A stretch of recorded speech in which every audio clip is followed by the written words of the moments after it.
This week's video is sponsored by Dr. Drollin's Dictionary of Dinosaurs, now on Kickstarter. Hello, and welcome to Monster of the Week, the only show on the internet with a shape-shifting host. This week, we're going to be branching outside of D&D and taking a look at a monster from the pages of Pathfinder. It might not have a face of its own, but the Faceless Stalker is here to throw a wrench in the Doppelganger game. As always, it's my goal this week to go over the Faceless Stalker's lore and ecology, as well as talk about how we might use the creature to build an interesting encounter, and of course, present you with some shiny 5th edition monster stats. So settle in, because this week's monster could be anyone.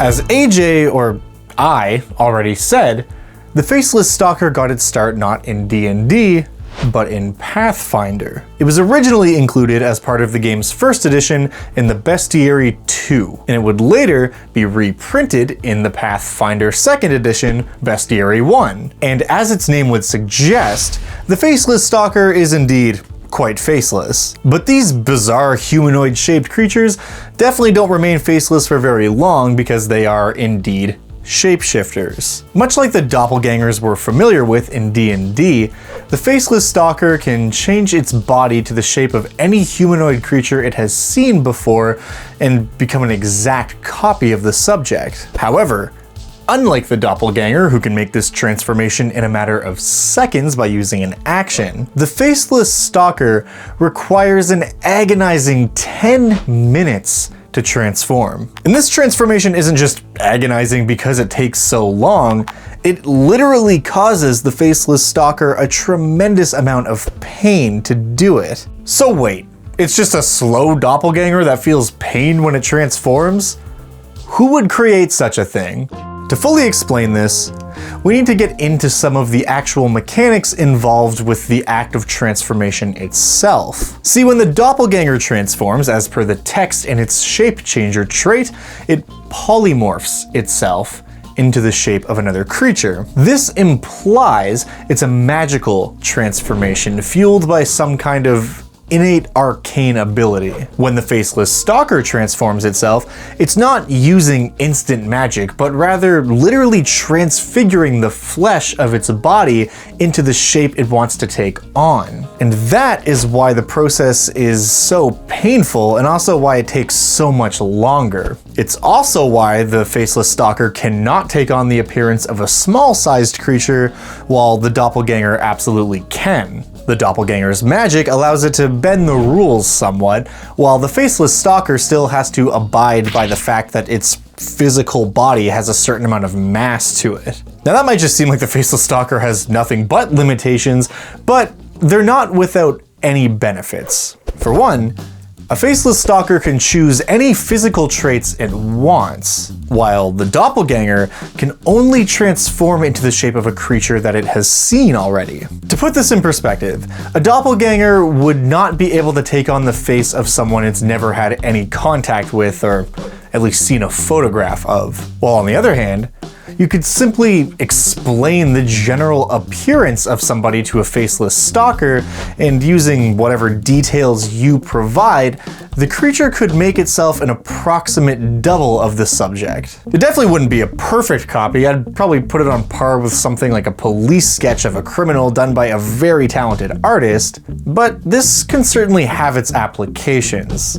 It also means the Faceless Stalker is not limited to any one other person's physical appearance. By mixing and matching traits, making a small tweak here, a slight change there, it could potentially take on an entirely unique appearance unlike anybody else. It also stands to reason that this method of transformation adds another layer of camouflage against spellcasters. I would argue that because it's a physiological transformation and not a magical one, things like True Sight or Detect Magic won't actually provide any insight into the creature's true self. Is that worth having to spend 10 minutes of agony to reshape flesh and bone every time it wants to look somewhat different? Maybe, but more important, It's unusual, and it's completely different from anything we're used to seeing. It also stands to reason that the Stalker could change minor details about itself and maybe alter its shape to imitate wounds or even scars. This is kind of a niche thing, but I can definitely think of a few ways that might come in handy. But let's put a pin in that for now. Rolling things back to that question about who would make something like this, the Faceless Stalker's horrible existence starts to make a lot more sense when you know the answer. A long time ago, some say in an age before even the gods were around to impose all these dumb rules on us mere mortals, there was a race known as the Aboleths.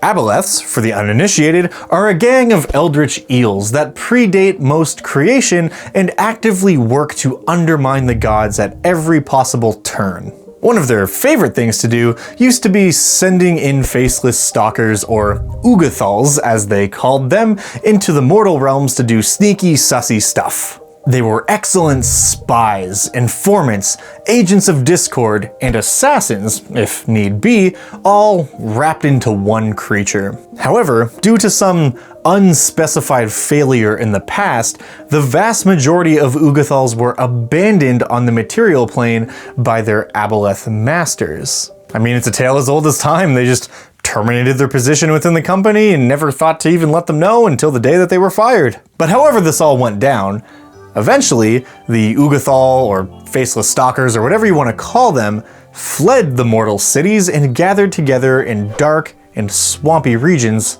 all across the world. Why swamps in particular?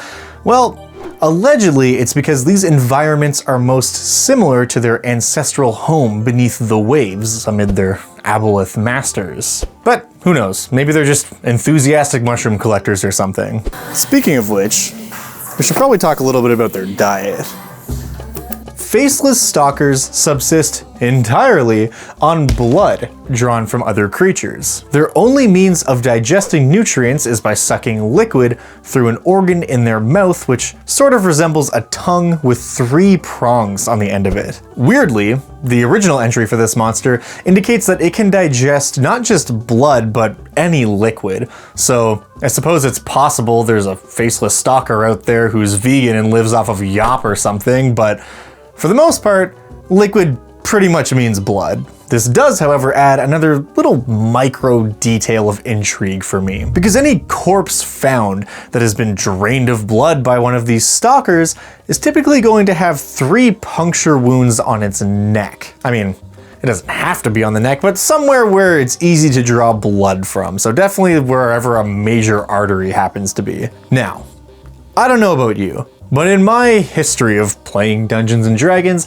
anytime a body is discovered drained of blood with puncture wounds, typically on the neck, the first thing most people think is, oh shit, there's a vampire on the loose. But the fact that it leaves 3 puncture wounds behind should be the first clue to would-be investigators that something is off. I mean, maybe the vampire just missed with one of its fangs and then went back in for a better bite with both teeth. Or maybe they just have some really intense middle tooth going on. I don't know. But whatever theories are pitched by the group, this should be setting off alarm bells in the back of their mind that something isn't right. But before I get into all that, I think it's important that we fully understand the Faceless Stalker's abilities and what it's actually capable of, and what makes it different from your typical changeling threat.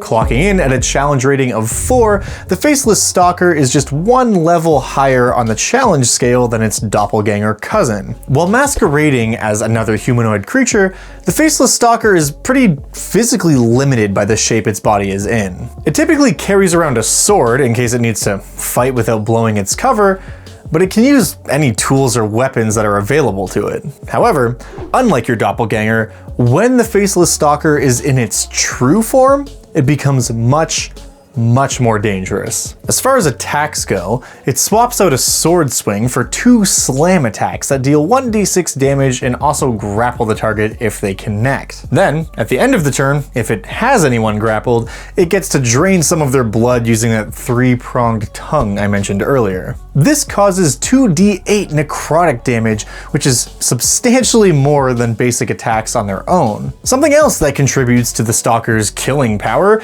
is the fact that it gets access to the sneak attack ability the same way a rogue does. This of course means that if it has advantage on an attack roll for any reason, or just when the target is adjacent to another enemy and ally of the Faceless Stalker, the Stalker deals an additional 4d6 damage on a successful strike. This of course can only happen once per turn, so even if it hits both times, the second attack isn't also going to get the sneak attack damage, but this extra damage is going to add up super fast. Another interesting quirk about the Ugothol's means of transformation comes into play when it returns to its natural form. I have to imagine, for a Faceless Stalker, holding onto the shape of a creature other than its natural form must feel like being wrapped up in 1,000 rubber bands holding everything together. But as a bonus action, it can drop the facade and revert back to its true form. When it does this, much like taking your shoes off at the end of a long day on your feet,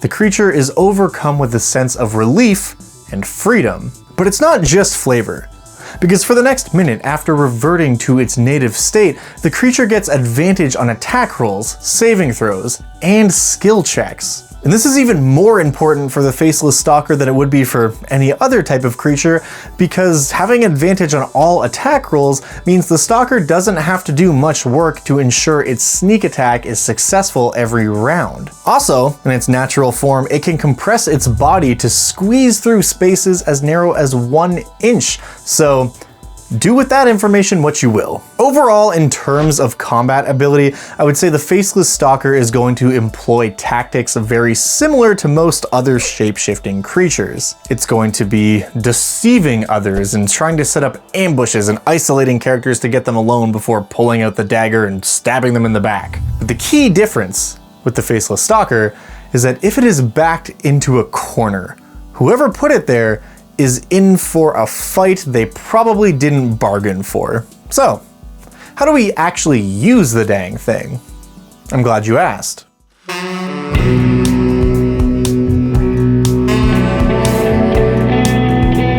At face value, the Ugothol is going to be able to serve any kind of plot line that a doppelganger might otherwise be involved in. Their entire niche, as far as I'm concerned, is that they can provide a somewhat unexpected twist to a situation that involves an unknown imposter, one which most D&D players have seen a dozen times before.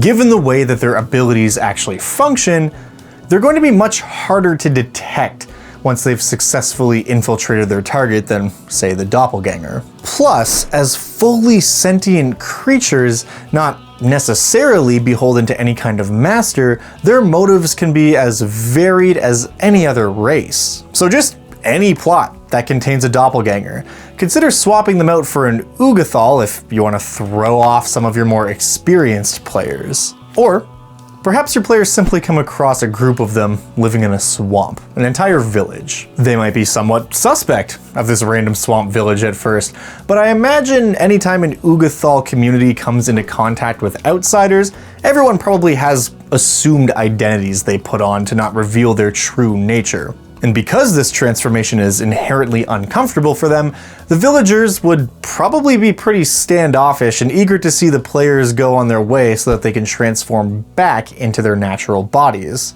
And just to throw this out there too, one other little micro detail that I think adds a bit of character to this creature is that they don't like to transform in front of other creatures, not even members of their own kind. And while this isn't like a huge character defining thing, I think it's interesting because they treat transforming into a different form in kind of the same way that we might treat changing into a different pair of clothes. It's almost like they're embarrassed to do it in front of one another and they prefer to have privacy, which is kind of interesting. But back to this adventure plot hook, if the Ugothols do manage to send your players on their way, that honestly might be the end of it. But if the players catch a weird vibe, as players often do when something weird is going on, and they start snooping around, they might be in for a bit more than they bargained.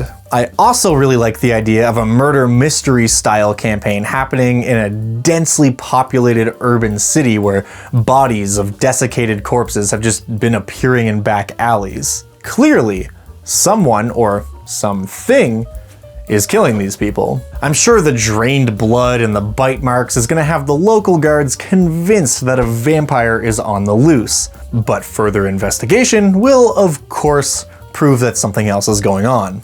Perhaps a singular Ugothol is living in the sewers beneath the streets and finding victims to feed itself. And whenever it has to come up from beneath the streets, it's simply masquerading as a townie. Or perhaps an entire group of them is living within the city, and the players, by investigating these seemingly random murders, end up following a trail of stalkers that leads all the way to the top. And if you ever felt like using the Ugothol as an ally to the party, perhaps a community of them sides with the players against an Aboleth. There could be an Aboleth who's trying to bring this particular group of stalkers back into the fold and force them to reprise their roles as informants and infiltrators. But the Ugothol have grown accustomed to enjoying their freedom and this new way of life, so rather than go back, they align themselves with the players who they know are fighting back against the Aboleth threat. But however you choose to use this monster, if you want to use it,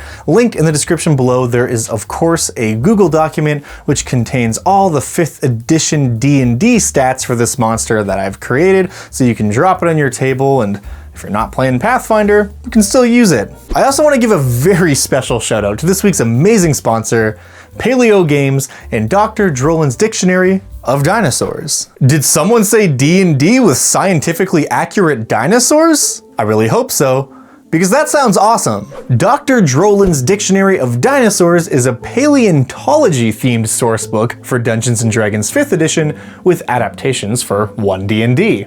This incredible book is designed and illustrated by actual paleontologists and includes a ton of new dinosaurs, as well as other creatures from the Mesozoic era to add to your D&D games. There are also new playable races, NPCs, environments, mutation and behavior tables, and adventure plot hooks. All the creatures are designed to be not just exciting, but also with attacks and abilities that represent the real-life animals which inspired them. And if you don't want to commit to a low magic dinosaur world, there are even optional magical rules to help you bring each creature into the high fantasy D&D worlds we're maybe a bit more accustomed to. All of this is accompanied by incredible artwork by Mark Whitten, an actual factual world famous paleo artist. The book is currently on Kickstarter and has already smashed through like a bunch of their stretch goals, and I personally cannot wait to get my hands on this product. And don't get me wrong, I'm always happy when sponsors want to support the content I'm making, and I never do sponsorships for products that I think look lame. But when I saw the sponsorship inquiry for this book, I was so excited. If you do decide you want to check them out, there's a link to the Kickstarter in the pinned comment on this video. I would highly recommend you look at it because it looks amazing. And once again, thank you very much to Paleo Games for bringing us here to talk about D&D monsters this week. I'd also be remiss if I did not thank all of my incredible patrons over on Patreon. Thank you so much for your support. You guys are the best. And of course, I want to give a special shout out to our patron of the week. Thank you, Taylor Foot, for your support.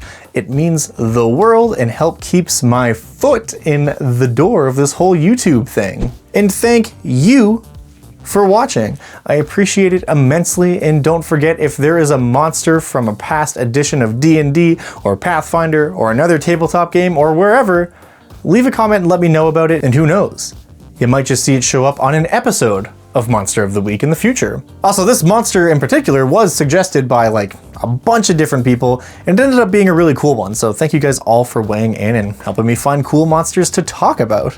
I guess this is the part of the video where while the credits scroll, we go over any news or updates or anything else that's exciting, but honestly, don't really got a whole lot going on. You guys already know about my Kickstarter. There's a link to that somewhere too.